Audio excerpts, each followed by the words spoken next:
Brought to you by V-Guard, co-powered by Sensodyne.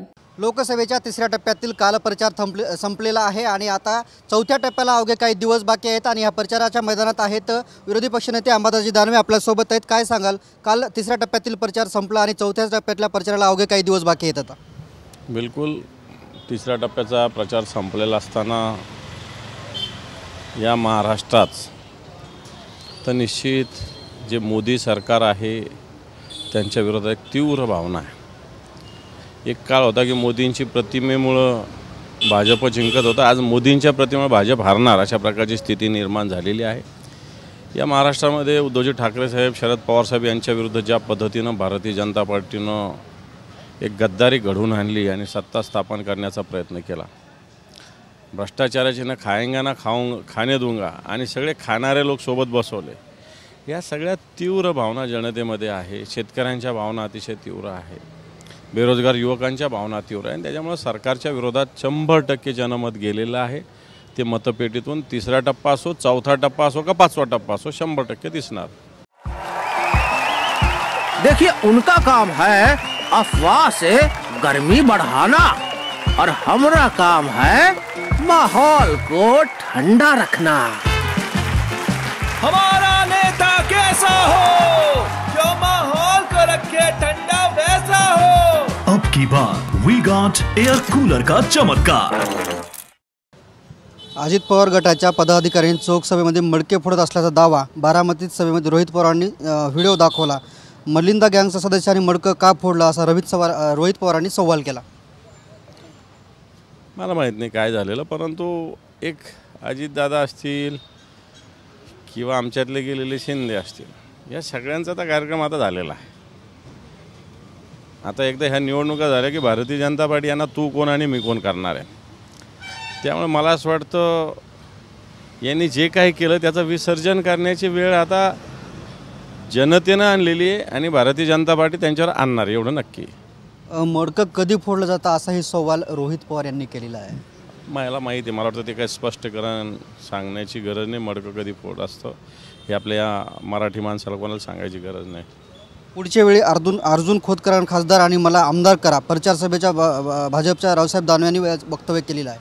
हे रावसाहेब दानवे असं गोड गोड बोलत असतात, निवडणुकीच्या वेळेस येत असतात, निवडणुकीच्या वेळेस याला त्याला वेगवेगळे खोट्या त्यांच्या भाषेत चकवा देत असतात आणि निवडणूक काढून घेत असतात, एवढं त्यांचा नेहमीचा स्वभाव आहे। बाळासाहेबांसोबत शिवसेना वाढत असताना तू कुठे होतास, नारायण राणे यांचा आदित्य ठाकरेंना सवाल आहे। आदित्य ठाकरेंचं वय काय, जन्मल्या आदित्य साहेबांनी काम करायला पाहिजे होतं काय? काही प्रश्न विचारायला काय अर्थ आहे? तू कुठं होतास म्हणजे काय? संघटना एक प्रोसेस आहे, संघटना एक चालणारी प्रक्रिया आहे। बाळासाहेब असतील, उद्धवसाहेब असतील, आदित्यसाहेब असतील, एक एक एक एक एक एक ट्रान्सफर होत असतं, असं संघटना चालणारी प्रक्रिया आहे। मग बाळासाहेबांनी स्थापना केली त्यावेळेस तरी तू होता का? तू तर नंतर आणला, कोंबडी विकता मग आपण शिवसेना जॉईन झाला। त्यामुळे मला असं वाटतं हे प्रश्न विचारायची काही गरज नाही। गृहमंत्री बदनाम होऊ नये म्हणून थांबलोय, ठाकरे गाड्याची भाषा करतोय, उद्धव ठाकरे यांच्या आव्हानानंतर नारायण राणे यांनी प्रत्युत्तर दिलेलं आहे। गप्पा मारतात, यांना ऑलरेडी गाडलेलं आहे। एका निवडणुकीत विधानसभेच्या वैभव नायकाच्या आमच्या तडफदार शिवसैनिकांनी नारायण राणेंना गाडलेलं आहे। बांद्र्यामध्ये एक पोटनिवडणूक लढली, त्याच्यातही त्यांना गाडलेलं आहे आणि आता या लोकसभेतसुद्धा त्यांचं पूर्णपणे सफाई होणार आहे। त्यामुळे या नुसत्या पोकळा वाफा नारायण राणे सातत्याने रोज असतात, यू करू त्यू करू, काय करू शकत नाही आणि उद्धव साहेबांचं तर कधीच काय करू शकत नाही। नाशिकमध्ये लोकसभेत ठाकरे गटाला मोठा धक्का बसलेला आहे। ठाकरे गटाचे नाराज नेते विजय करंजकर यांनी शिंदे गटात प्रवेश केला आहे।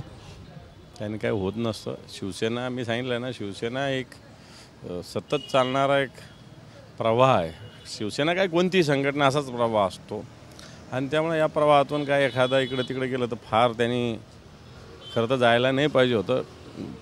त्यांनी विजय करंजकर एक चांगले शिवसैनिक आहेत, पण गेले तरी संघटनेवर मला नाही वाटत काही फार परिणाम होईल। छत्रपती संभाजीनगर लोकसभेमध्ये अजून पुढं कुणाच्या सभा होणार आहेत, कोण कोण या सभेला येणार आहे? चंद्रकांत खैरे यांच्या प्रचार आज आदित्य साहेब आहेत, उद्धव साहेब येणार आहे, सुषमाताई येणार आहेत, अशा सभा आहेत। आता शेवटच्या टप्प्यात आम्ही, त्यामुळे आता मला वाटतं ह्या प्रमुख 2-4 सभा बाकी सगळं प्रचाराचं ज्या काही छोट्या मोठ्या सभा त्या ऑलरेडी आम्ही घेतलेल्या आहे। निश्चितच हे होते विरोधी पक्षनेते अंबादासजी दानवे. येणाऱ्या काही दिवसामध्ये जे काही मोठे नेते आहेत त्यांच्या सभा छत्रपती संभाजीनगरमध्ये होणार असल्याचं दानवे यांनी सांगितलं आहे. कॅमेरामन अमित आडेसह मी Ramesh Chendke, TV9 Marathi, Chhatrapati Sambhajinagar. Brought to you by V-Guard, co powered bye Sensodyne.